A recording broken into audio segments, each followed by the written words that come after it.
Você que é servidor, servidora pública, já pensou em sair do serviço público? Ou pelo menos dar uma pausa, tirar uma licença e tal para fazer um outro trabalho? Ou você já pensou em fazer outro trabalho ou em empreender enquanto você é servidor público, conciliando as duas vidas? Pois é, muita gente está fazendo isso. É possível sim ter essa dupla vida de Veronique e é sobre isso que eu vou falar nesse vídeo. Olá, eu sou Cris Ferri, se você não me conhece ainda, eu trabalho muito com conteúdo sobre gestão de carreira na área pública, inovação, gestão de inovação. Então depois, se você tiver um tempinho e não conhece meu canal, não deixe de ver os outros vídeos, aí tem muito conteúdo bom, muito conteúdo legal, coisas inclusive bem exclusivas. E hoje nós temos aí um tema bem picante que está fervilhando com aí tantos colegas fazendo outros projetos fora da área pública, gente que não consegue se realizar ou que não tem oportunidades suficientes para poder fazer o que gosta dentro da área pública, continua trabalhando, fazendo seu trabalho e nas horas vagas realiza outros trabalhos, empreende, realiza projetos, consultoria, dá cursos e etc. É sobre isso que eu vou falar hoje. Olha, a primeira coisa que nós temos que levar em conta é que o mundo mudou, né? Aquela ideia que nós tínhamos, pelo menos eu tinha, quando eu entrei no serviço público na década de 90, de que podemos ter aí um emprego pelo resto da vida, né? Então você fazia um concurso público e aí não estava o suficiente, você queria às vezes fez de um nível médio, você queria para um nível superior. Eu fui fazendo, fiz vários concursos, passei em alguns, tomei pau em vários, mas cheguei numa posição que é a minha atual, onde eu estava muito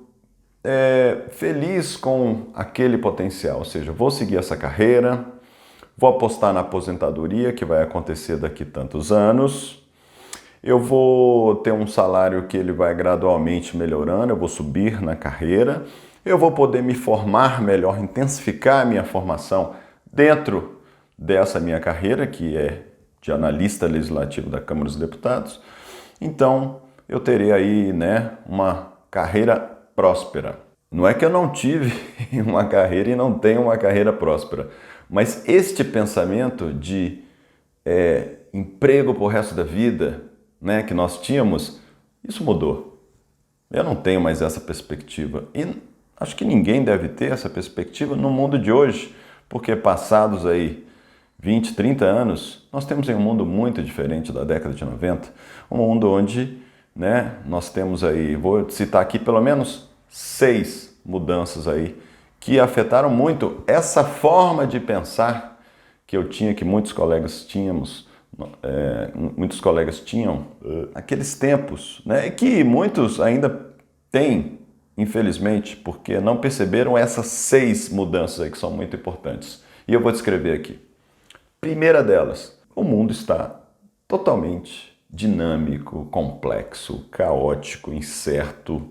Se você acredita ou não nessas teorias aí do mundo VUCA, do pós-normalidade, né, dos efeitos de cisne negro, ou seja, aqueles grandes eventos que vêm e que desrompem tudo, a verdade é que nós temos aí um mundo que é pouco estável.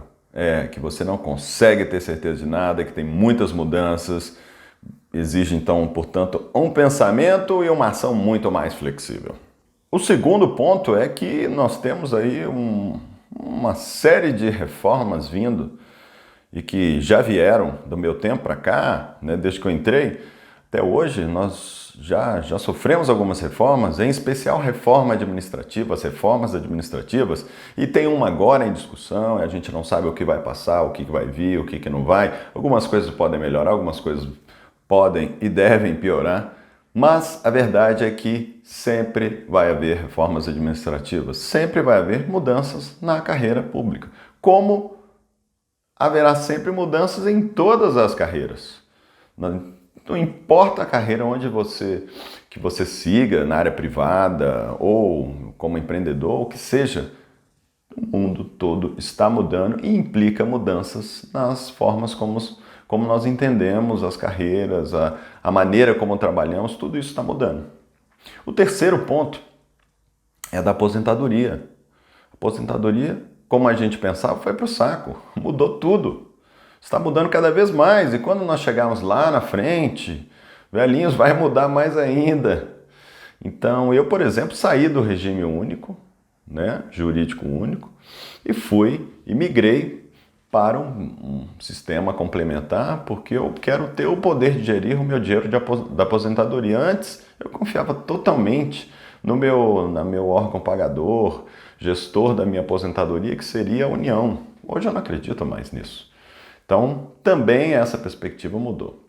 O quarto ponto é que a política também está cada vez pior. Trabalho com política há muitos anos e eu tenho notado, e nós temos pesquisado sobre isso, que a política está cada vez pior, mais individualista, mais longe das instituições. Então, infelizmente, como a gente sabe, a política afeta muito o nosso trabalho, também não dá para contar com isso. O quinto ponto é que muitos trabalhos, hoje em dia, podem ser melhor executados pela área privada, né? Felizmente ou não, é uma realidade. Você vê, por exemplo, um projeto que nem o WeDoctor na China, uma startup que virou uma grande empresa, que ela com um sistema, umas maquininhas que ela instala, né, num sistema de comodato para empresas, órgãos públicos ou quem quiser comprar um aparelhinho onde a pessoa está passando mal, tá? É um projeto de saúde, a pessoa está passando mal, em vez de ir no hospital público, que às vezes pode ficar longe, pode ter fila, não sei o que, tá? A pessoa, né, tá passando mal ali, não quer nem sair daquele lugar onde ela está, que pode ser sua casa, seu trabalho, etc. Ela pode ter um primeiro atendimento nessa maquininha. Ela vai lá, aperta o botãozinho, liga lá uma tela, aparece um médico de uma rede de telemedicina, e aí esse médico começa a fazer uma primeira análise, aquele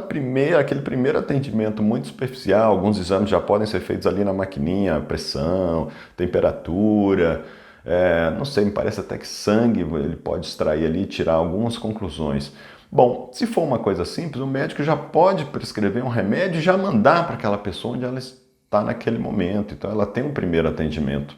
E se ela não precisar de um outro atendimento, né, mais forte, mais intenso, aí ela vai ser encaminhada para uma clínica tradicional. Bom, esse é um projeto, só dando um exemplo, de um atendimento de algo que pode, talvez deva ser feito pelo Estado, que está sendo feito por uma empresa, por uma startup.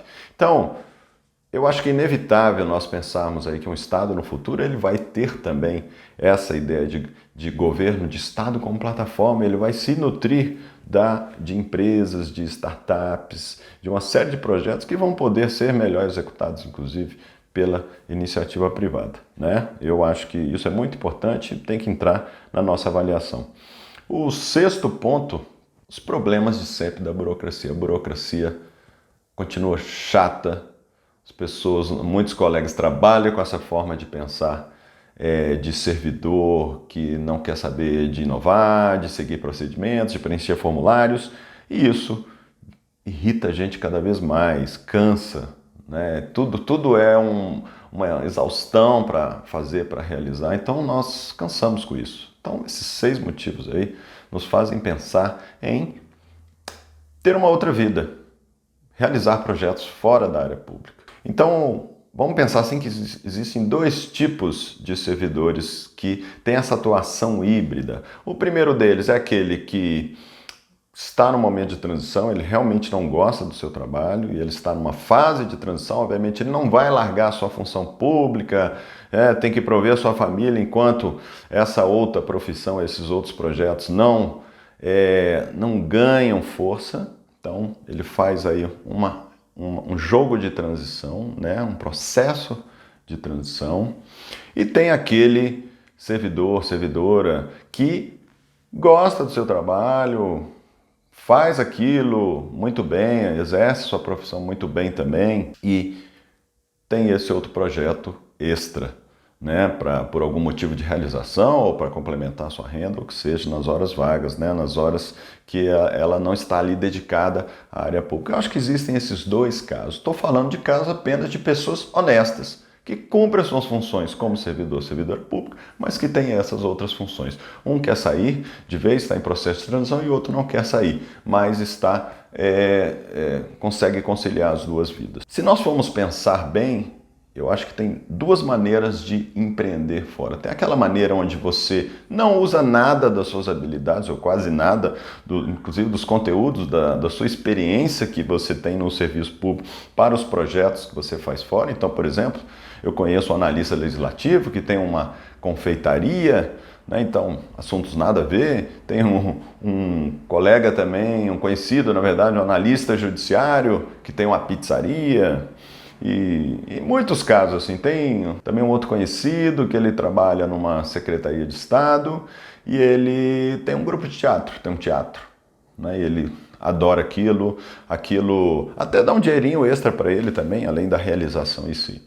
Agora, eu vou falar mais aqui daquele servidor, daquela servidora que trabalha com algo que ela possa também aproveitar para o seu trabalho extra, o seu trabalho fora, o seu trabalho de consultoria ou de educação ou de inovação que ela exerce, que ela realiza, que ela desenvolve fora da área pública. E esse caso é muito interessante. Então eu vejo algumas vantagens por que esse caso é muito interessante. Primeiro, porque você trafega em dois mundos que têm uma conexão entre si em termos de conteúdo, tá? Daqui a pouco eu vou falar dos impedimentos e dos cuidados que nós temos que ter. Por quê?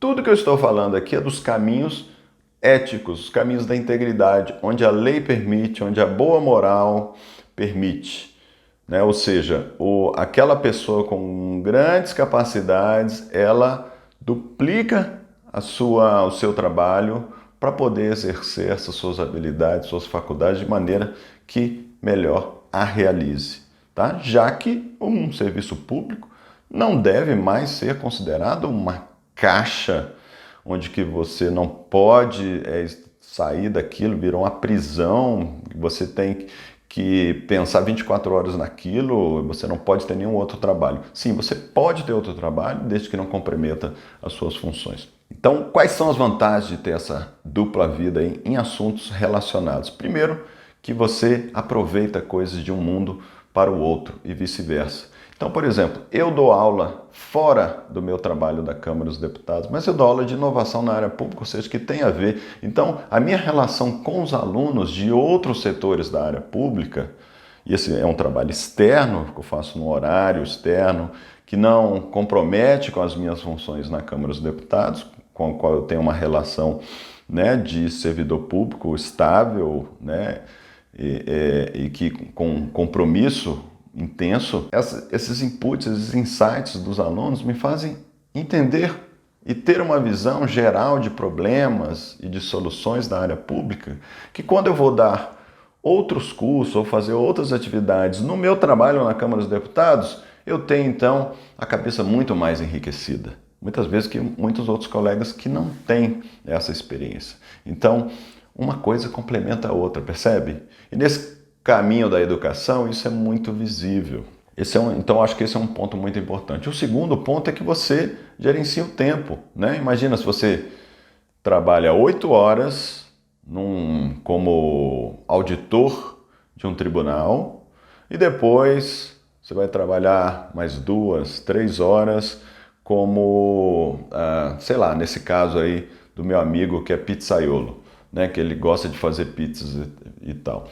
Quer dizer, ele não aproveita uma coisa para outra, né? São coisas totalmente díspares. Então, na questão do tempo, o que você aprende num, você acaba usando para o outro. Então, também tem aí uma questão de equilíbrio e aproveitamento de tempo.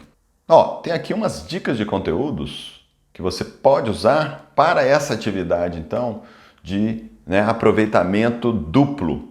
Então, o primeiro deles é o quê? Não citar casos concretos que você está vivenciando no seu trabalho para você não cair ali num impedimento, em algo que comprometa o seu trabalho, né? Então, tem casos específicos que você não pode citar numa aula, por exemplo. Então, você pode citar algo similar, mudar nomes e etc. Nunca citar os nomes das pessoas. Então, você pode usar exemplos de maneira geral, mas que não geram uma identificação daquelas pessoas, daquele caso em si, com o que você está trabalhando. De maneira que essa vivência que você tem no trabalho, você possa então também aproveitar para o seu trabalho lá fora, se você, por exemplo, quer ser um educador. E evitar também citar questões políticas, que eu faço muito isso, sabe? De não de não fazer referência à política, às ingerências políticas de maneira específica, uma vez que isso pode comprometer a sua função, o seu trabalho. Então, eu procuro evitar e recomendo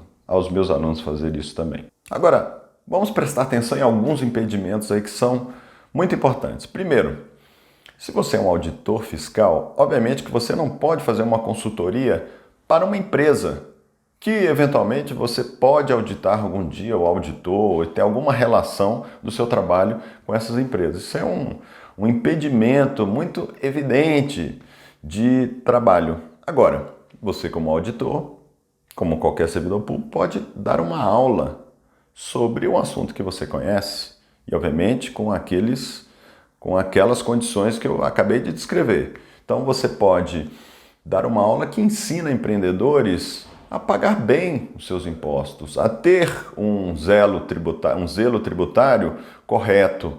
Então, você pode até ajudar a fazer um trabalho de prevenção na sua condição de professor externo à Receita, ao lugar onde você trabalha, ao Tribunal de Contas, se você estiver nessa condição. Isso foi só um exemplo, né? Para que você entenda, por exemplo, quem trabalha como analista legislativo na Comissão de Viação e Transporte não pode fazer um trabalho de consultoria para uma empresa, para a Gol, por exemplo, que é uma empresa de transporte aéreo.